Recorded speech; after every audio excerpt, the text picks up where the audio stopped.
Magandang umaga mga kapatid.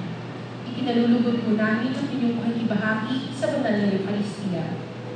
Ngayon ay ikatatlong linggo ng Pasko ng Pagkabuhay. Ang mauuna sa ating pagdiriwang ngayong umaga ay si Reverendo Monsenyor Sabino Beto. Magsitayo po tayo.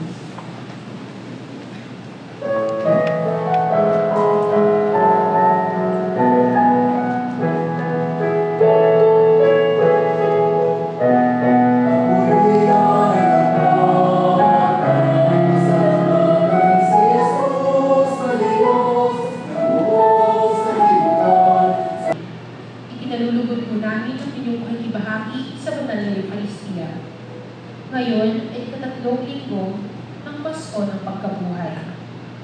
Ang mauuna sa ating pagdiriwang ngayong umaga ay si Reverendo Monsenyor Sabino Beto. Magsitayo po tayo.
Magandang umaga po sa inyo lahat. Sana ang ating pagtitipon at pagsamba katulad ng insenso ay halibuya na kumailan na makarating sa harapan ng ating Ama bilang patunay ng ating namang pagtanaw ng utang na loob, ng ating pasasalamat, ng ating pananalangin at paghilig sa Kanyang pagpapala. Magdasal po tayo maghalay sa ngalan ng Ama at ng Anak at ng Espiritu Santo. Amen. Sumainyo ang Panginoon. Opo, sumaati na wag lahat ang Panginoon.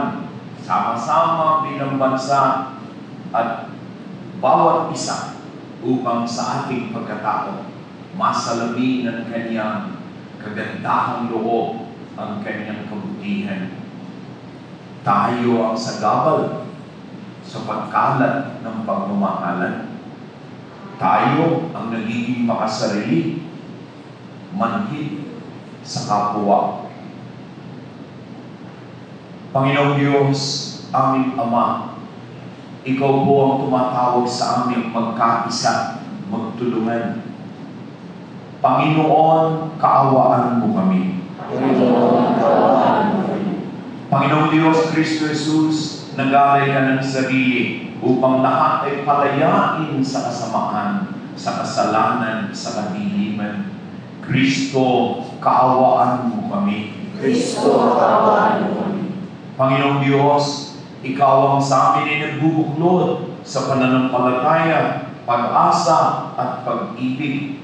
Panginoon, kaawaan mo kami. Panginoon, kaawaan mo kami. Kaawaan tayo ng makapangyarihang Diyos. Patawarin sana ang lahat nating mga kasalanan at tayo patubayan sa buhay na walang hanggan. Amen. Gloria in excelsis Deo.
Noong mga araw na iyon, sinabi ni Pedro sa mga tao, ang Diyos ni na Abraham, Isaac at Jacob, ang Diyos ng ating mga ninuno, ang nagbigay ng pinakamataas na karangalan sa kanyang lingkod na si Jesus. Ngunit siya ay binigay ninyo sa may kapangyarihan at itinakwil sa harapan ni Pilato. Gayong ipinasya na nitong palayain siya. Itinakwil ninyo ang banal at matuwid, at isang mamamatay tao ang hiniling ninyong palayain. Pinatay ninyo ang pinagmumulan ng buhay, ngunit siya ay muling binuhay ng Diyos. At saksi kami sa bagay na ito.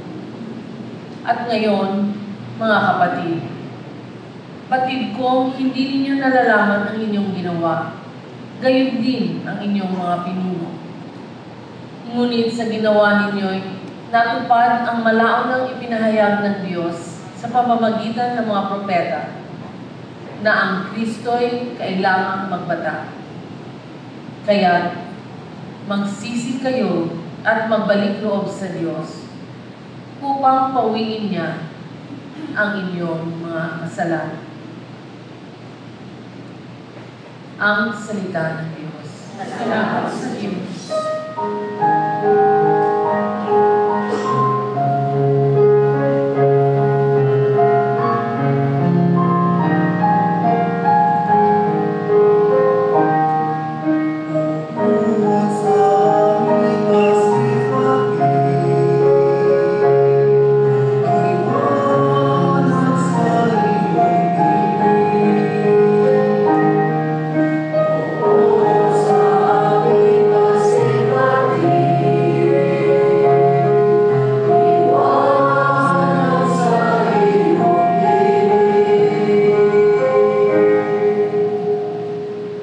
Sagutin mo ako sa aking pagtawag, Panginoong Diyos na aking kalasal. Ikaw nang humango sa dusa ko't hirap, ngayon pakinggan mo sa aking mahaba.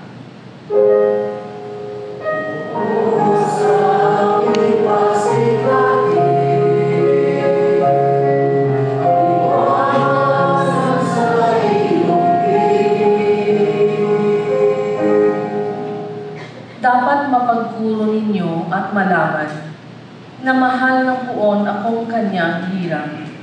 Dinirinig niya sa pananawagan.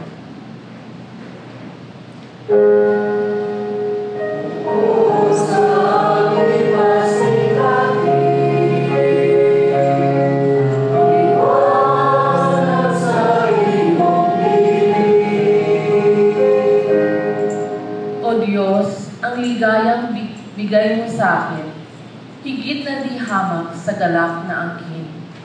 Nilang may maraming imbak na pagkain at iniingatang alak na inumin.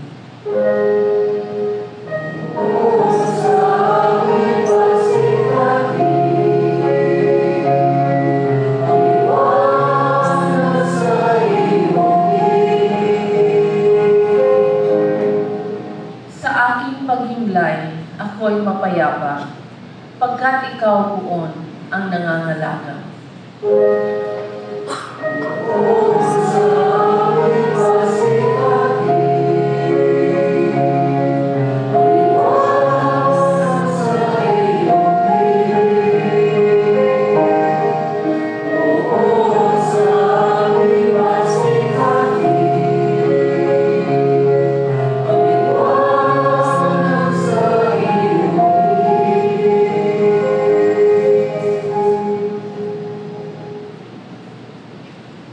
Pagbasa mula sa unang sulat ni Apostol San Juan. Mga anak, isinusulat ko ito sa inyo para hindi kayo magkasala. Ngunit kung magkasala ang sinuman, may tagapamagitan tayo sa Ama, at iyan si Jesucristo, ang walang sala.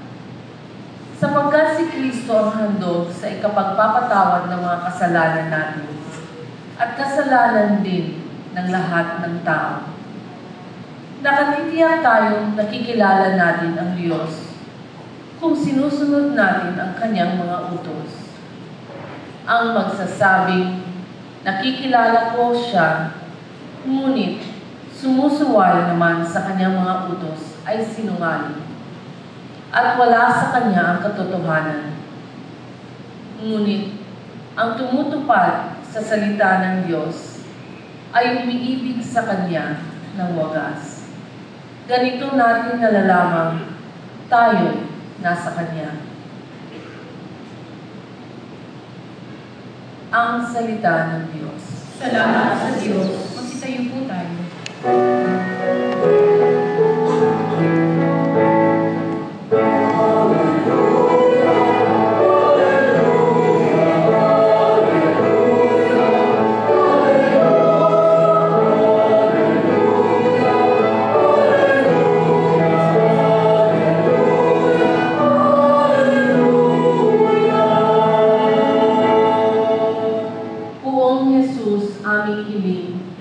Kasulatan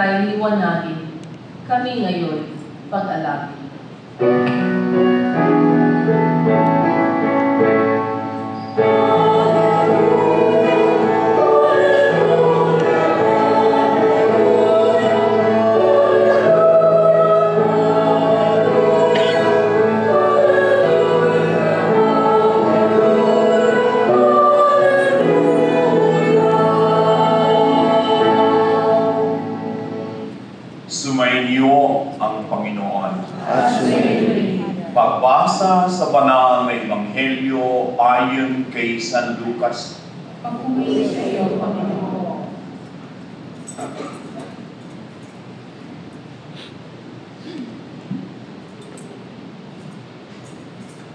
Noong panahon iyon, samantalang pinag-uusapan ng mga alagad kung paano nakilala si Jesus sa paghahati-hati ng tinapay, si Jesus ay tumayo sa gitna nila. Sumainyo ang kapayapaan, wika niya sa kanila. Nagulat sila at natakot sapagkat akala nila multo ang nasa harapan nila. Kaya't sinabi ni Jesus sa kanila, "Ano't kayo nagugulumihanan? Bakit nag-aalala lamang pa kayo? Tingnan ninyo ang aking kamay at paa.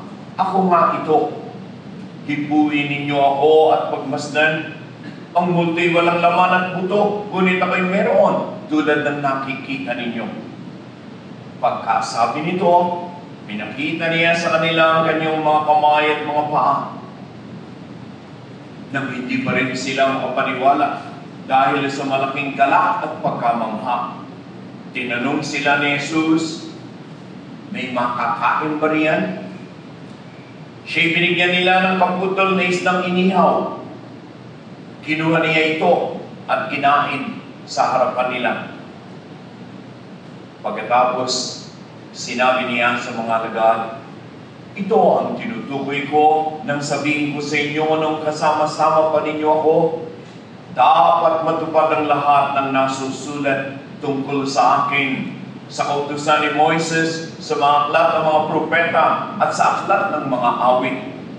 At binuksan niya ang kanilang mga pag-iisip upang maunawaan nila ang mga kasulatan. Sinabi niya sa kanila, "Ganito ang nasusulat, kinakailangan magbata ng hirap at mamatay ang Mesiyas at muling mabuhay sa ikatlong araw.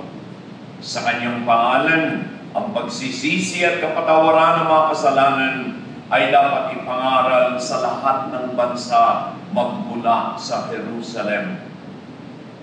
Kayo ang mga saksi sa mga bagay na ito." Mga ginigiliw, ang mabuting balita ng Panginoon. Pinupuri ka namin, Panginoong Jesucristo. Magsiupo po tayo.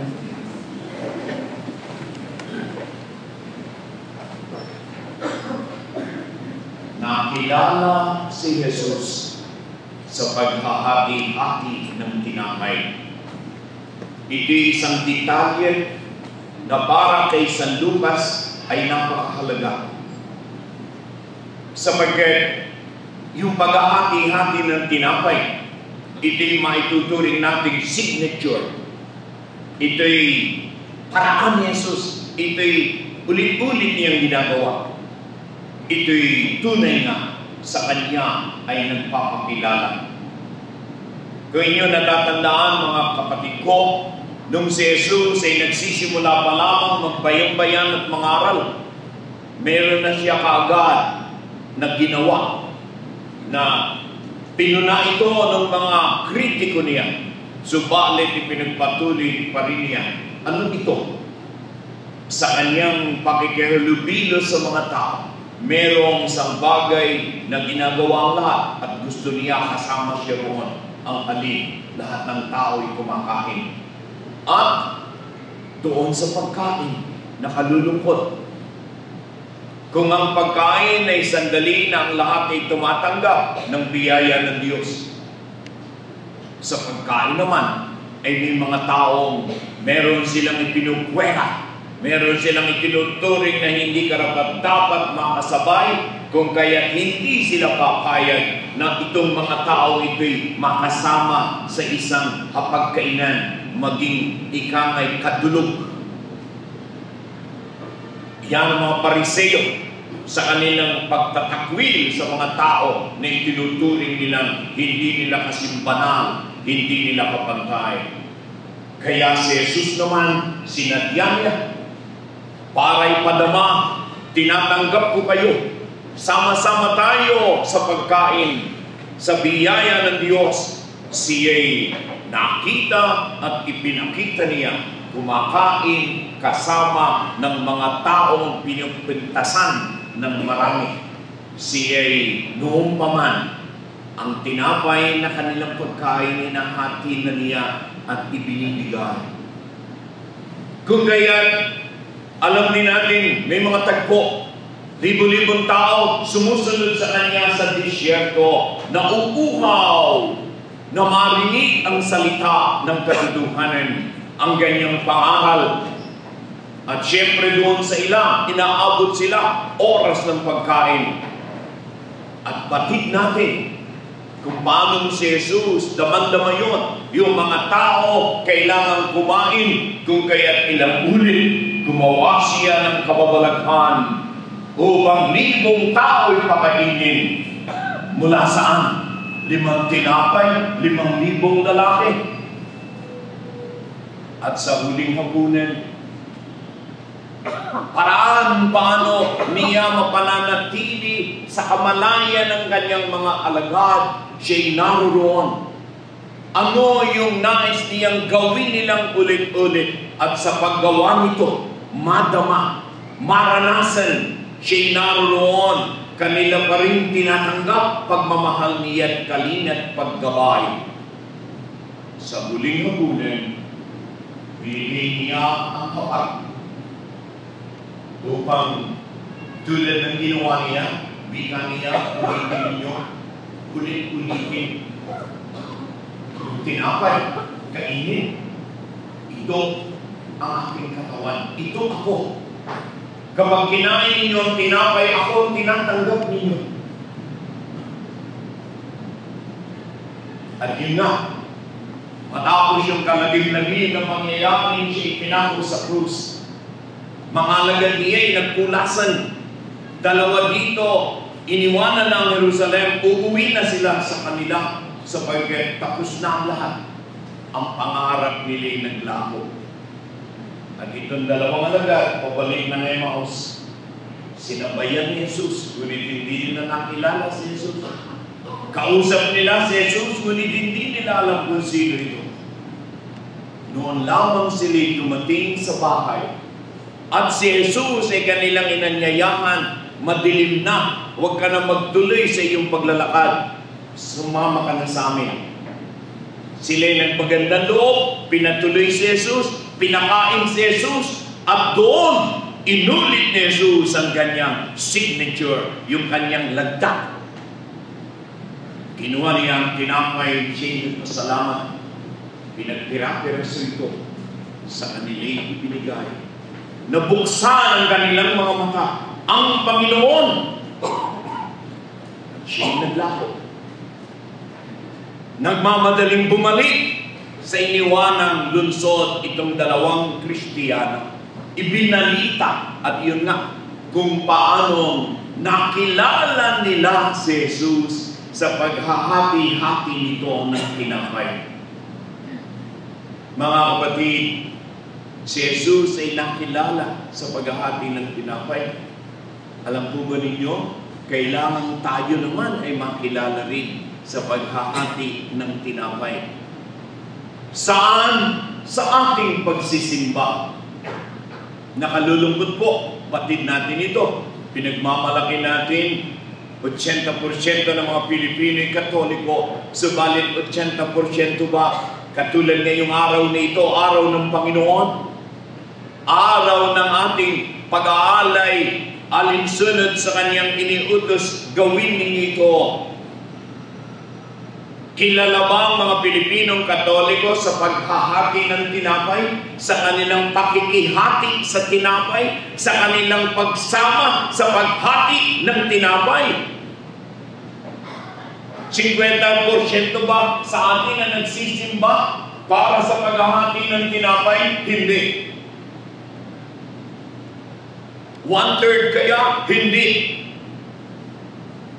At most, even in the most active community, you have only 1/4 ang nagsisimba na regular. Ordinarily, 1/5. Mas maliit pa. Kung lahat Kung kalahati man lamang ay magsisimba, alam mo rin niyo kung ilang misa ang kakailanganin natin. Hindi tayo kilala sa paghahati-hati ng tinapay. Kaya ipinagdiinan ni San Lucas, si Kristo'y kilala doon. Ngayon tayo ang nagdadala ng kanyang pangalan, nananalig tayo sa kanya. Saan tayo nakikilala? Sa ating hindi pakikihati sa tinapay? Nabaliktad.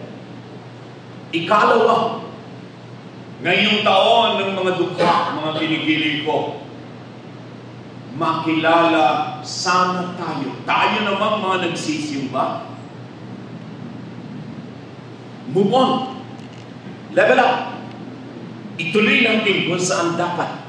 Sapagat ang pakikihati natin ng tinapay sa Kanya ay dapat dugtungan ng paghahati naman natin ng tinapay sa kapwa. Di ba ninyo napansin paano nila nakilala si Jesus? Sila nagmagandang loob. Inanyayahan nila si Jesus. Handa ng dalawa. Hatian si Jesus ng kanilang tinapay. At nang hatian nila si Jesus, nakilala nila si Jesus sa pagkahati ni Jesus sa tinapay. Ayun! Tayong mga nakikihati sa Kanya sa misa, tayo ba'y kilala rin kaya sa paghahati natin ng tinapay sa kapwa?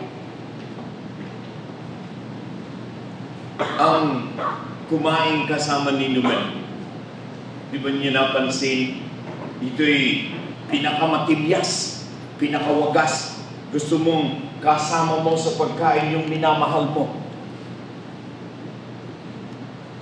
Yung isang ina, beautiful. Yung isang ina, alam niya yung kanyang supling. Mismong katawan niya sa kanyang pagpapasusot. At yun, nagsimula doon. Bawat isa sa atin ay sumusot. Bawat isa sa atin nadama na pakainin ka, literal mo nasa puso ng iyong ina.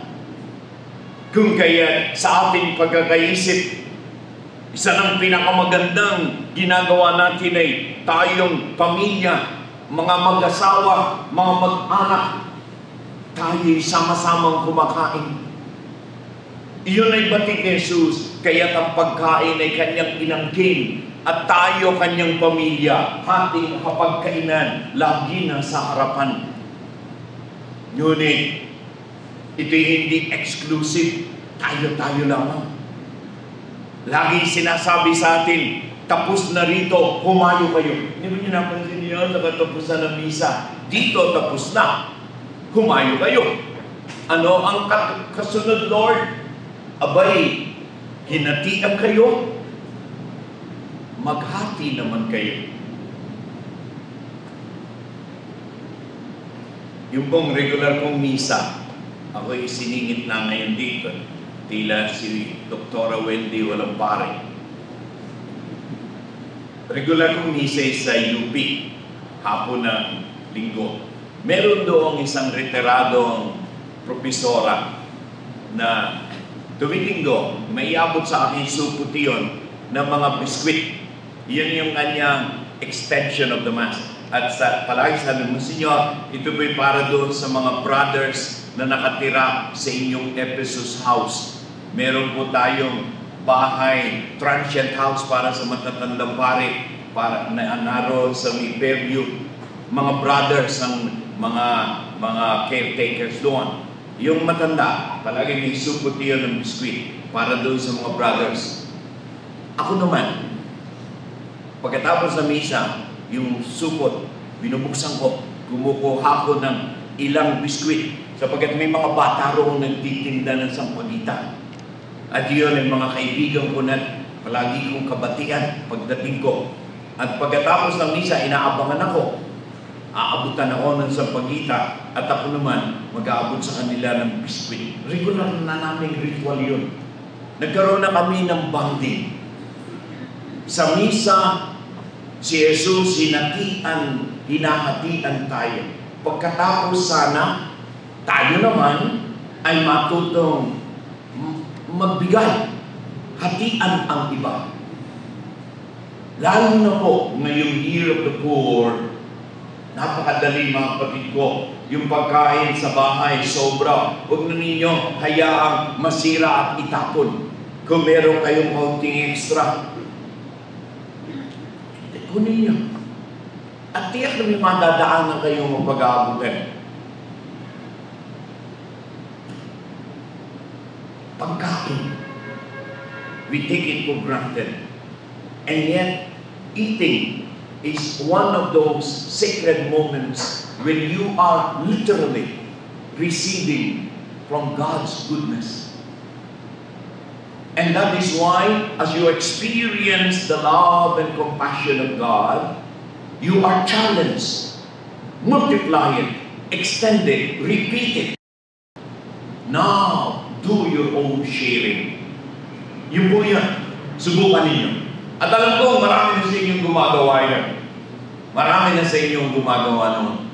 Bless you. Yung po tangi kong masasabi. And continue. And yung hindi pa nakagawa at sinasabi, ako mismo Monsignor, walang makain. Hindi po. Ano ang sabi sa atin? No Filipino is so poor, he or she has nothing to share. Tandaan po ninyo. Timisan eh, ngiti, batik. Yun. Pero yung pagkain din. Ako, pag may pinanggalingan at sasabihin, Monsignor, po, may maraming sandwich yan. Ako, talagang kinuha ko. Alam mo niyo bakit? May madadaanan akong mga security guards eh. Sa pagdaan mo sa mga gates. Napakasarap mag-abot. And then immediately they feel, kilala ka, makikilala ka. Kung paano si Jesus ay nakilala sa paghati-hati niya ng tinapay upang ibigay, tayo rin sana ay makilala, Kristiyano tayo, si Kristo'y makita, sapagkat tayo rin marunong maghati ng tinapay. Amen!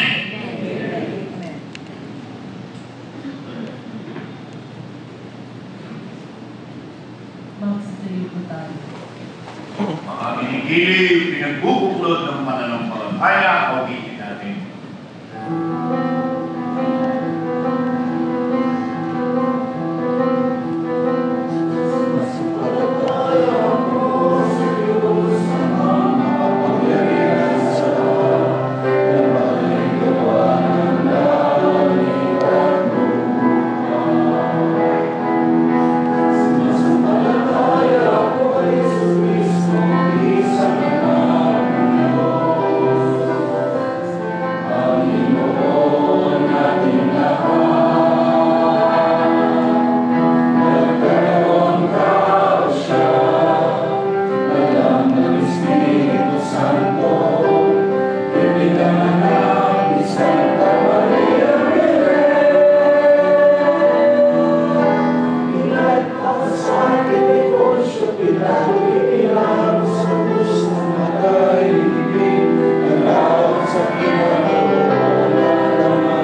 Buong buhay po natin dapat magpatotoo sa katunayan tayo niligtas ng kamatayan at muling pagkabuhay ng Panginoong Hesus.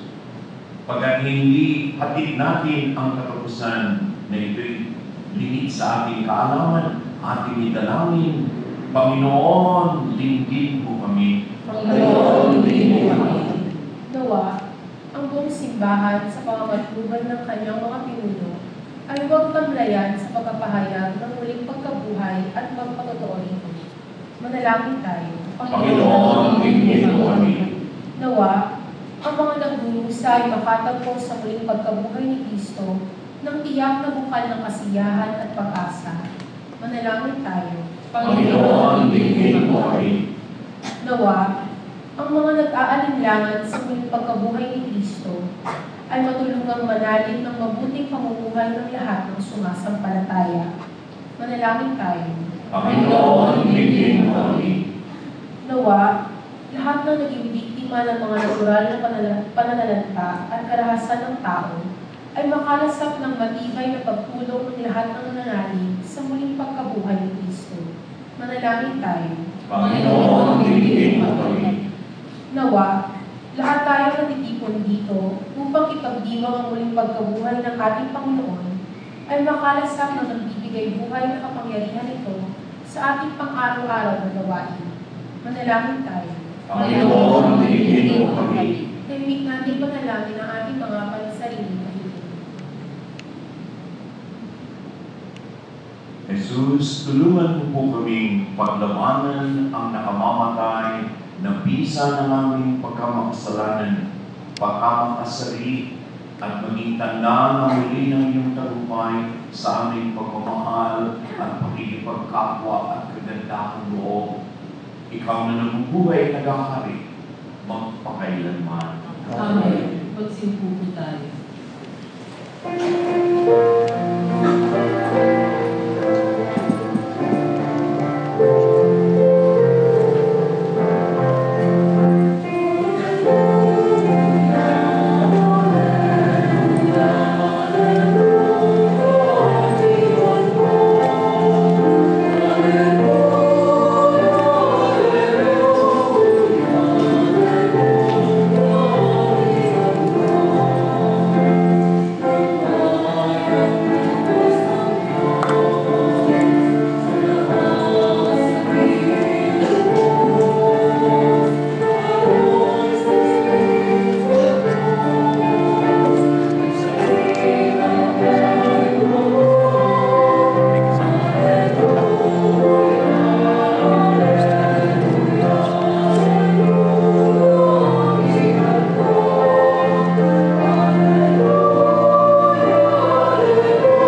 tayo. Manalangin po tayo mga kapatid ko upang itong ating pagsisimba at pagsamba ay maging kalugod sa ating amang mapagmahal. Tanggapin nawa ng Panginoon itong pagkakaroon sa iyong mga kamay sa kapulitan at karangalan sa ating kapakinabangan at sa buong sambayanan niyang banal. Ama, tanggapin po po ang mga alay ng iyong sambayanan na nagagalak. Ang pagkabuhay ng muli ng iyong anak ay niloob mong aming ikatuwa ngayon ay papagpaguhin mo po ng galak na mananatili sa amin habang panahon. Sa pamamagitan niya, kasama ng Espiritu Santo, magpasawalang hanggan. Amen. Sumainyo ang Panginoon. At sumainyo. Itaas sa Diyos ang inyong puso at diwa. Itinaas namin sa Panginoon. Pasalamatan natin ang Panginoong ating Diyos. Marapat na siya ay pasalamatan. Ang manaming makapangyarihan, tunay kong marapat, ikaw ay ang pasalamatan. Ngayong pinagdiriwang ang paghahayag ng Mesiyas, ang maungtupan at tumubo sa aming lahat. Siya'y talagang maasahan at ang katapatan niya sa pananagutan ay siyang bumago sa dating pamumuhay sa sangkatuhang namihasa sa pagkasalawakan. Ang dangan ng tao'y ganap ni tinampok upang mamana namin sa pakikipagkapatid kay Jesus. Kaya ang isa ng mga anghel na nagpupuri sa iyong walang umpay sa kalangitan, kami po ngayon dito sa Extra Shrine ay nagbubunyi sa iyong kadakilaan.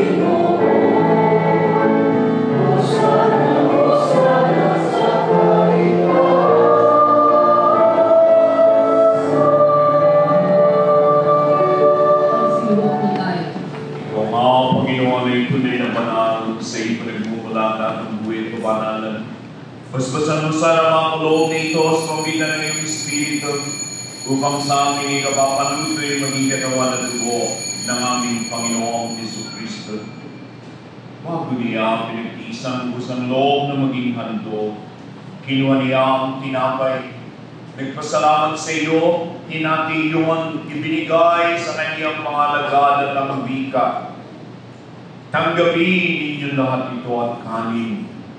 Ito ang aking katawan na ihahandog para sa inyo.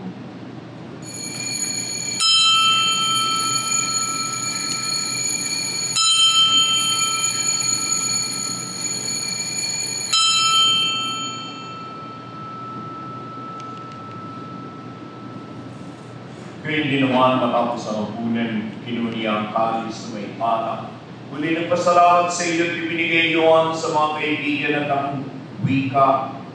Tanggapin ninyo lahat ito at inumin. Ito ang kalis ng aking dugo, dugo ng bago at walang hanggang tipan, na para sa inyo at para sa lahat ay bubuhos sa ikapagpapatawad ng mga kasalanan. Gawin ninyo ito sa pag-alaala sa akin.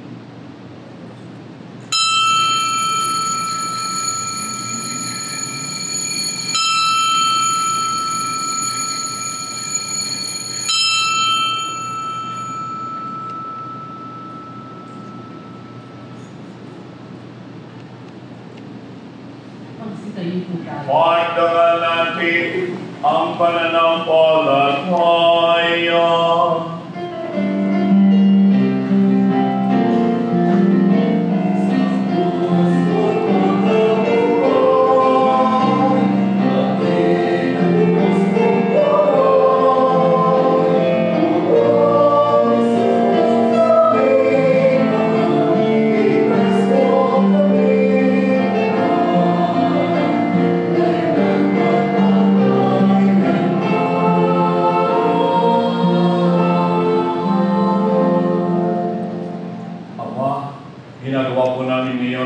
pag-alala sa pagkamatay at muling pagkabuhay na iyong anak. Kaya inyari mo namin sa iyong tinapay na nagtitip buhay at ang kalis na nagkakaloob ng kaligtasan. Kami po'y nagpapasalamat dahil kami yung minarapat na mag-iwan sa mga mag-alay, makihati sa tinapay ng iyong bigay ngayong araw mo. Sinasamo mo namin kami tatanggap sa katawan at dugo ni Kristo yung pagpalain lahat ng Espiritu Santo. Ama, lingapin mo po ang iyong Santa Iglesia ang laganap sa buong daigdig. Husgusin mo kami lahat sa pag-ibig at pananampalataya. Kaisa ni Francisco naming Papa at ni Luis Antonio naming Obispo at ng Tanang Kaparian. Alalahanin mo rin po mga kapatid namin lahi na may pag-aasan sila muling mabubuhay, gayon din ang lahat ng mga kumanang. Kaawaan mo silang patuloyin sa iyong kaliwanagan. Kaawaan mo pagitapatin kami lahat na makasalo sa iyong buhay na walang wakas. Kaisa ng mga Birheng Maria, Ina ng Diyos. Kaisa ni San Jose na kanyang kabiyak. Kaisa ng mga apostol at lahat ng mga banal, may pagdiwang nawa namin lagi ang pagpupuli sa ikararangal mo sa pamamagitan ng iyong anak na aming Panginoong Yesu Kristo.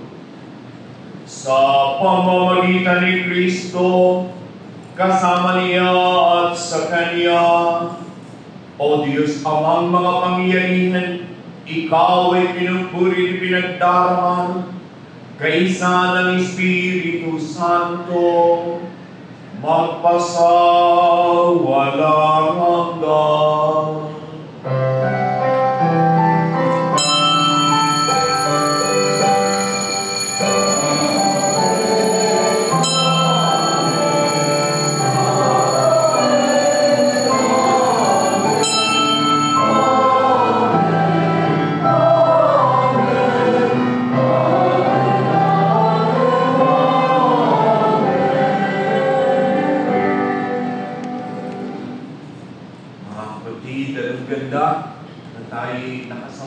Nagbigay takal at papuri sa Diyos, hindi lamang para sa sarili, kundi para sa lahat ng ating mga minamahal, sa lahat ng ating mga kababayan.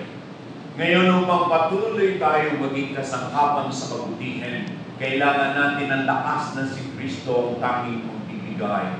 Tanggapin natin siya sa pananamunyon, ngunit bago yun, awitin muna natin taimtim ang turo niyang panalangin.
Iligtas mo po kami sa lahat ng masama. Panginoon mo kami ng kapayapaan, pagkakaunawaan, pagbibigayan sa aming mga tahanan, sa aming pong mga pinapasukan sa aming buong bayan. Ilayo mo kami sa lahat ng ligalig at pagkamasarili, Samantalang iningkay namin ang sayang pagbabalik ni Yesu Kristo, aming manunubos.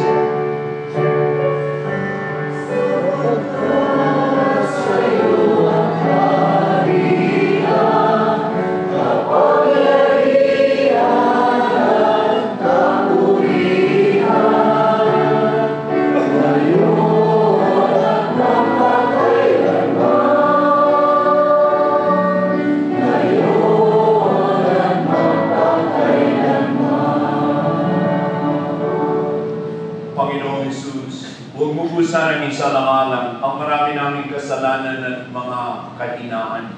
Bagpos at tignan mo po yung pananampalataya ng buong santiglesia. Pagkalooban mo kami ng kapayapaan, pagkakaisa, pagbabago, kaunlaran, ayon sa ikasisya ng iyong kalooban, nabubuhay at nag-ahari, magpasawalang hanggan. Amen. Ang kapayapaan ng Panginoon ay laging sumainyo. At sumainyo. Mga ginigilig ang kininati ng kaloob ng Diyos, ngunit manatili tayong bukas puso sa isa't isa. Kaya't magpatiang po tayo.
Tanggapin natin siya upang siya'y tularan. Ating ngayong sabihin, Panginoon, hindi ako dapat magpatuloy sa iyo. Ngunit sa isang salita mo lamang ay gagawin ko.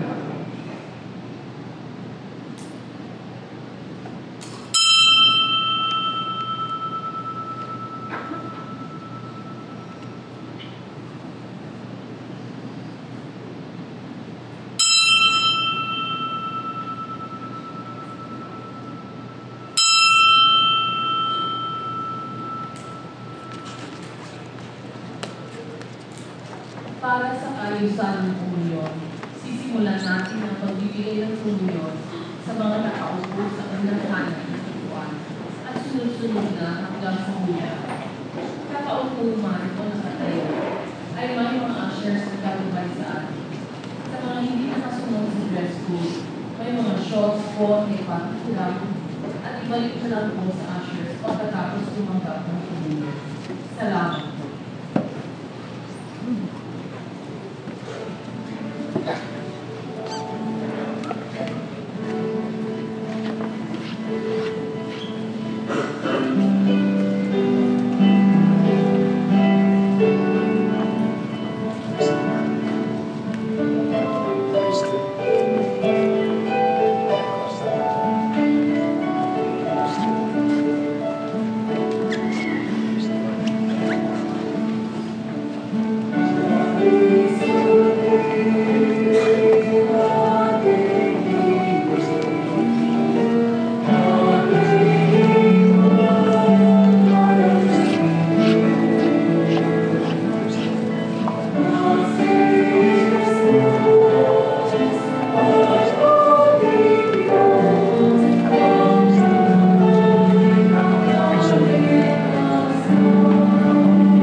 kami ng tulong. Bunga ng aming pagkamulat sa nagbabantang pagkawasak ng kapaligiran ang pinagkaloob ninyo sa amin. Bunga na malawakang paglalaban ng ideolohiya sa iba't ibang panig ng mundo. Pagkalooban ninyo kami ng sapat na lakas upang maipalaganap ang kabutihan, katarungan, pagmamahalan at kapayapaan. Sa gitna ng labanan, ituro ninyo sa amin ang pagtutulungan, sa kasaganaan, ang pagbibigayan, sa karamitaan, magkaroon mo sana ng maayos na pamumuhay. Kung mangingibabaw ang pagkamakasarili, ituro ninyo sa amin ang kababaan loob.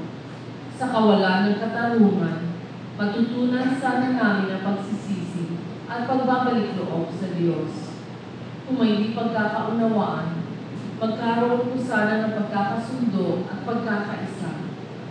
Sa kawalan ng pag-asa, maihatid po sana namin ang mabuting balita. Tulungan mo kaming kumalinga sa halip na kalingain, maglingkod sa halip na paglingkuran. Huwag po sana kaming maghangad ng karanian at punuin niyo kami ng inyong pag-ibig at kaluwalhatian. Pahintulutan ninyo kami maging katulad ninyo, sapagkat sa ganitong paraan lamang namin matatagpuan ang tunay na kahulugan ng buhay na makapagbibigay sa amin ng bagong pag-asa. Amen. O Maria, Reyna ng Kapayapaan, magsitayo po tayo. Manalangin tayo. Ama namin, mapagmahal, tunghayan mo po't lingapin ang iyong sambayanan na minarapat mong makinabang sa piling na pang magpakailanman. Pagalaw mo pong kami malwalating makarating sa pagkabuhay na magtatampok sa amin sa iyong piling. Sa pamamagitan ni Jesucristo, kasama ng Espiritu Santo, magpasawalang hanggan. Amen.